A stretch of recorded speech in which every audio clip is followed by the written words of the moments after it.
I am Deepika and you're watching your favorite channel Learn English with Deepika। तो दोस्तों आज हम बात करेंगे एक बहुत ही इंपॉर्टेंट कंपोनेंट की, जिसके बिना ना ही कोई स्पीकिंग, ना ही लिसनिंग और ना ही कोई राइटिंग कंप्लीट है।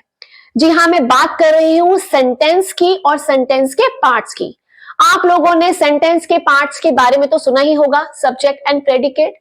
तो इस सब्जेक्ट एंड प्रेडिकेट को, जो कि बहुत इजी लगता है इनिशियली, और जैसे जैसे हम इसमें ट्रांजिशन लाते हैं, कॉम्प्लेक्सिटी आती है, वेरिएशंस आती हैं, ये सिंपल टॉपिक डिफिकल्ट होता जाता है। तो क्यों ना हम इस टॉपिक को इजी कर दें, ताकि जैसे जैसे आपका लेवल, आपकी वेरिएशंस आती हैं, आपको इस टॉपिक को पढ़ने में डिफिकल्टी ना आए। जो बच्चे एंट्रेंस के लिए अपियर कर रहे हैं, क्योंकि आजकल एंट्रेंस तो मैंडेटरी हो गया हर फील्ड में, तो ये क्वेश्चन जो आपके एंट्रेंस में आता है टू आइडेंटिफाई सब्जेक्ट और टू आइडेंटिफाई प्रेडिकेट, आपको उस टाइम पे ये टॉपिक डिफिकल्ट ना लगे, आप इस टॉपिक को करते हुए प्रॉब्लम फेस ना करें। तो ये वीडियो आपसे मैं रिक्वेस्ट करती हूं, please please please do watch it till end to get the concept in the right way, to clear your doubts, ताकि आपके लिए कॉन्सेप्ट बहुत ही इजी हो जाए। क्योंकि मेरी हर वीडियो आपके लिए बनती है ताकि आप इजी ट्रिक्स और टिप्स समझ सके, ताकि आपके लिए कोई भी टॉपिक डिफिकल्ट ना रहे। तो आज के टॉपिक को शुरू करने से पहले मैं आपसे पिछली वीडियो में पूछे गए क्वेश्चन का आंसर देना चाहूंगी। लास्ट वीडियो में मैंने आपसे एक क्वेश्चन पूछा था। लास्ट वीडियो मेरी जो थी वो थी आपकी finite and non finite verbs की।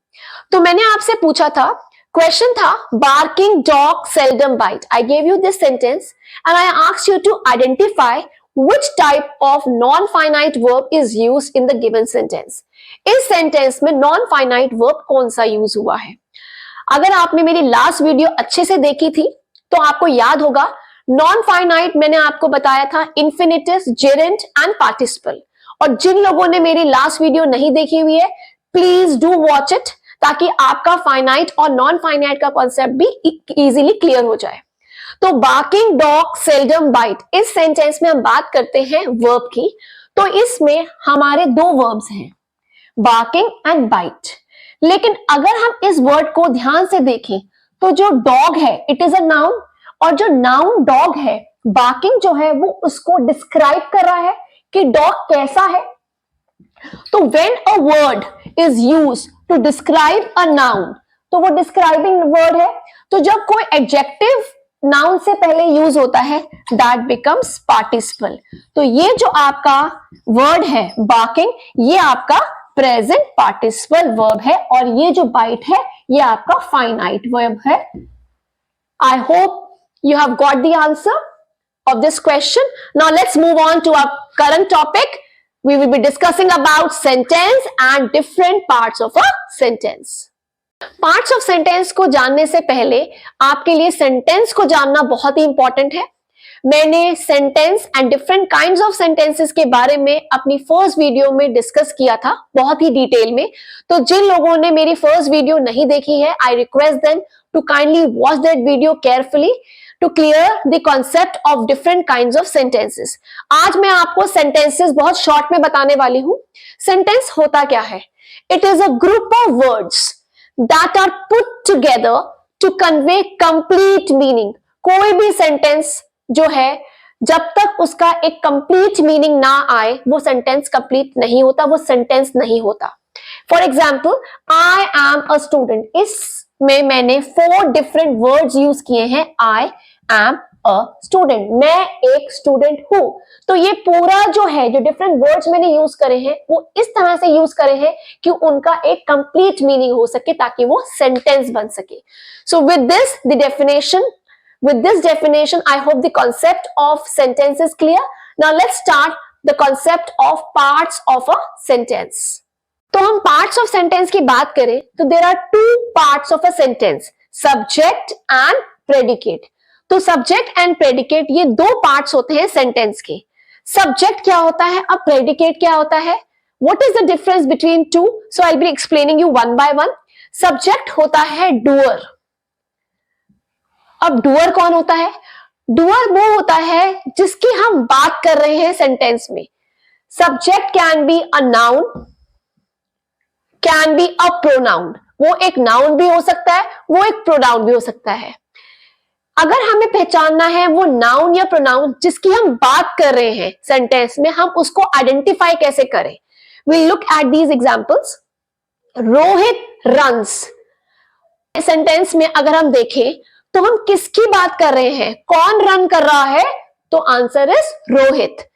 रोहित रन्स, इस सेंटेंस में रोहित रन कर रहा है, तो रोहित क्या हो गया? सब्जेक्ट। इट स्विम्स, जो इट है वो एक प्रोनाउन है और रोहित जो एक नाउन है, तो इसमें हम किसकी बात कर रहे हैं? कौन स्विम कर रहा है? इट। तो इट जो है, हम इट की बात कर रहे हैं, वो जो है वो आपका हो गया सब्जेक्ट। तो in order to understand the concept of subject we can question ourselves what और हु। अगर हम व्हाट या हु को क्वेश्चन करेंगे तो हमें सब्जेक्ट का आंसर मिल जाएगा कि इस सेंटेंस में सब्जेक्ट है क्या। Who runs? रोहित, तो Rohit is the subject. Who swims? It swims, तो we got the answer as subject. तो सब्जेक्ट जो है हमारे लिए बहुत इजी है आइडेंटिफाई करना। अगर हम इन दो क्वेश्चन टैग्स का यूज करते हैं to ourself, we can question ourself to get the answer of subject in the sentence. Now let's talk about predicate. Predicate और subject मैं आपको साथ साथ समझाऊंगी because this will become very easier for you to understand. इसका simple formula क्या है? Sentence में जब हम सब्जेक्ट को माइनस कर देंगे, जो रिमेनिंग पार्ट है वो प्रेडिकेट बन जाता है। This is a formula to remember what is a predicate. Sentence में से जब हम सब्जेक्ट को माइनस कर देंगे, the answer that is the remaining part becomes the predicate. इसमें अगर हम देखें रोहित रन्स, तो रिमेनिंग पार्ट क्या है आपका? रन्स, तो रन्स क्या हो गया? प्रेडिकेट। सेकेंड सेंटेंस में इट स्विम्स, इसमें रिमेनिंग पार्ट क्या है? स्विम्स, तो स्विम्स क्या हो गया? प्रेडिकेट। सो ये बहुत ही इजी, बहुत ही सिंपल कॉन्सेप्ट था जो मैंने आपको समझाया है to identify subject and predicate. जैसे कि मैंने वीडियो के शुरुआत में ही आपसे बात की थी, प्रॉब्लम कब आती है? जब कॉम्प्लेक्सिटी आती है, जब वेरिएशन आता है, जब ट्रांजिशन आता है।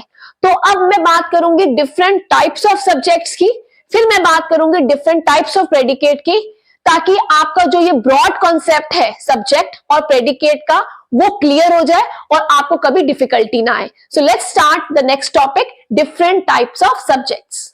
अब हम बात करते हैं टाइप्स ऑफ सब्जेक्ट्स की। We will move from easy to difficult. We will be starting from simple, then we will move to complex and then we will move to compound. 3 types of subjects होते हैं, एक simple होता है, एक complex होता है, एक compound होता है, जो कि मैंने आपको पहले ही बताया। simple subject तो मैंने आपको समझा दिया। He runs, Rohit sings। इस simple subject को कैसे identify करते हैं? जब मैंने कहा he runs, कौन रन करता है? he. So if I ask the question who runs, we get the answer he. तो this is simple. simple होता है, बहुत ही easily हम identify कर सकते हैं सब्जेक्ट है क्या। Rohit sings, who sings? Rohit, तो रोहित बन गया simple subject। ये आपको मैंने अभी थोड़ी देर पहले समझाया। Now let's talk about complex. complex क्या होता है? अगर मैं आपको ये सेंटेंस पूछूं, an old lady help me, तो आप बहुत ही इजीली बोल देंगे old lady is the subject. आप गलत नहीं है, ओल्ड लेडी सब्जेक्ट है, लेकिन जब भी सब्जेक्ट से पहले कोई मॉडिफायर होता है, मॉडिफायर क्या होता है? It can be any article like A and the, any determiner जो उसको डिस्क्राइब कर रहा है, जो उसके बारे में बता रहा है। It can be an adjective, it can be a number, it can be this that these those demonstratives. तो जितने भी डिटर्मिनर्स हैं या आर्टिकल्स हैं या डिस्क्राइबिंग वर्ड है, जितने भी आपके कोई भी वर्ड जो आपका सब्जेक्ट से पहले आता है, जो उससे रिलेटेड होता है। मैंने ये नहीं कहा कि कोई भी वर्ड है वो आपको सब्जेक्ट में इंक्लूड कर लीजिए, नो। आपको क्या ध्यान रखना है? आपको ये ध्यान रखना है कोई भी मॉडिफायर जो आपको सब्जेक्ट के लिए यूज किया गया है, दैट बिकम्स कॉम्प्लेक्स सब्जेक्ट। इस सेंटेंस को हम देखें, an old lady helped me. So if I ask the question who helped me, so the complete answer would be an old lady. So it becomes the complex subject. Now let's talk about the another sentence. The man in white shirt is my uncle. Again I am going to ask question, who is my uncle? तो इसमें जो answer आया वो आया the man in white shirt. अगर आप खाली man बोलते हैं, वो सब्जेक्ट तो है, लेकिन क्या जो ये मैन है, क्या वो कंप्लीट डिस्क्रिप्शन दे रहा है इस सेंटेंस में? उसका आंसर है नहीं, क्योंकि जो कंप्लीट डिस्क्रिप्शन उस मैन की है वो है कि वो मैन जिसने व्हाइट शर्ट पहनी है। तो जिस मैन ने व्हाइट शर्ट पहनी है वो मेरे अंकल है। This is the complete description of this subject, hence it becomes the complex subject. Now let's move on to compound subject. Compound क्या होता है? कंपाउंड सब्जेक्ट वो सब्जेक्ट होता है जो किसी कंजंक्शन से जुड़ा है, जिसमें दो सब्जेक्ट्स को हमने किसी कंजंक्शन से ज्वाइन करा है। For example, bread and butter is kept on the table. क्या टेबल पे पड़ा है? टेबल पे पड़ा क्या है? अगर हम ये ध्यान से देखें, अगर इसकी बात करते हैं तो ब्रेड एंड बटर, हम दोनों की बात कर रहे हैं, तो ब्रेड और बटर को हमने किस वर्ड से ज्वाइन किया है? And. So this entire thing becomes compound subject. The boy and the girl are sitting. तो हम दोनों की बात कर रहे हैं, boy and the girl, तो दोनों सब्जेक्ट है, इनको हमने ज्वाइन कर दिया using the conjunction and, so it becomes compound subject. Now we'll be talking about the different types of predicate. जैसे कि हमने 3 types of subjects पढ़े थे, अब मैं आपको 3 types of predicate के बारे में बताऊंगी। जैसे कि 3 types of subjects में simple, complex और compound था, same names are there for predicate too, simple, complex and compound. अब हम बात करेंगे predicate की। If we look at these examples, he runs, Rohit sings। मैंने आपको एक फॉर्मूला बताया था, sentence minus subject is equal to predicate। जब हम सेंटेंस में से सब्जेक्ट को माइनस करेंगे तो हमें प्रेडिकेट मिल जाएगा। तो हम इसमें देखें अगर ध्यान से, ही रन्स, तो इसमें हम किसकी बात कर रहे हैं? ही की। तो ही सब्जेक्ट था, इसको माइनस किया हमने, तो रन्स जो है प्रेडिकेट हो गया। The remaining part of a sentence, जो बचा हुआ पार्ट होता है सेंटेंस में से, जब हम सब्जेक्ट को हटा देते हैं वो प्रेडिकेट होता है। तो इसमें हमने ही को हटाया तो रन्स आपका प्रेडिकेट बन गया। रोहित सिंग्स, इसमें हमने रोहित जो है, हम किसकी बात कर रहे हैं? रोहित की। Who sings? Rohit sings. So if we remove Rohit, the remaining part of the sentence becomes predicate. तो इसमें हम प्रेडिकेट जो है सिंग्स और रन्स की बात कर रहे हैं, ये हो गया आपका simple predicate. Now we'll move to complex. मैंने आपको कहा था मैं आपको कॉम्प्लेक्स जो प्रॉब्लम्स आती है, डिफिकल्टी आती है, उनके बारे में उनको डील करने के बारे में बताऊंगी। तो let's discuss now the complex predicate.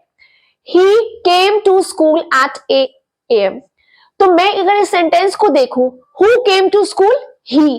तो he जो है वो सब्जेक्ट है, इसको मैंने रिमूव किया। He ran to the garden, इसमें भी who ran to the garden? He। तो मैं दोनों सेंटेंसेस मैंने he को हटा दिया। सेंटेंस में जब हम सब्जेक्ट को माइनस करते हैं प्रेडिकेट बनता है। तो इसमें जो कंफ्यूजन क्रिएट होती है वो ये होती है, इसमें जो सेंटेंस है वो लंबा हो गया। तो इसमें क्या हुआ?